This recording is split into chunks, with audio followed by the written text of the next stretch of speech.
មកគឺជាសត្វសមុទ្រហើយជាធម្មតាអ្នកដែលនៅតាមទីជនបទក៏ដូចជាតាមទីក្រុងគឺគាត់អត់សូវចេះធ្វើទេដោយសារតែយូរធ្វើម្ដងអីចឹងទៅចាហើយសម្រាប់ខ្ញុំនេះពីមុនមកក៏អត់ចេះធ្វើដែរចាពេលដែលធ្វើមឹកទិញមឹកយកមកម្ដងគឺចូលវាយ YouTube អីថាមឹកនឹងគេធ្វើមិនចឹងណាព្រោះមឹកវាមានច្រើនប្រភេទអីចឹងទៅបងប្អូនបន្ទាប់ពីខ្ញុំទៅរស់នៅសមុទ្របានមួយរយៈឥឡូវមឹកអីគេចេះធ្វើដែរបងប្អូននេះដូចក្នុងវីដេអូនេះគេហៅមឹកបំពង់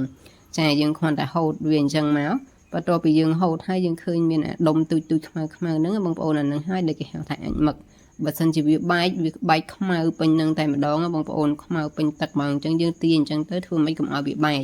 ហើយអាកន្លែងខ្ញុំទាញមិញហ្នឹងគឺជាមាត់មឹកអញ្ចឹងណាបងប្អូនឡើងហ្នឹងវាមានដុំរឹងបើសិនជាយើងអត់ផូចចេញ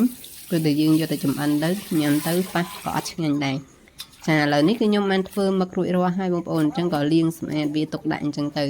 មើលទៅមឹកនេះគឺថាធំទលូល្អមែនតើតែប៉ុន្តែយើងកំងយកធំមិនដែលគេដាក់លាយមានតូចមានធំអញ្ចឹងណាបងប្អូនហើយសម្រាប់ការធ្វើមឹករបស់ខ្ញុំអត់មានអីច្រើនទេមានតែប៉ុណ្្នឹងទេបងប្អូនចាំជួបគ្នានៅវីដេអូក្រោយទៀតបាយ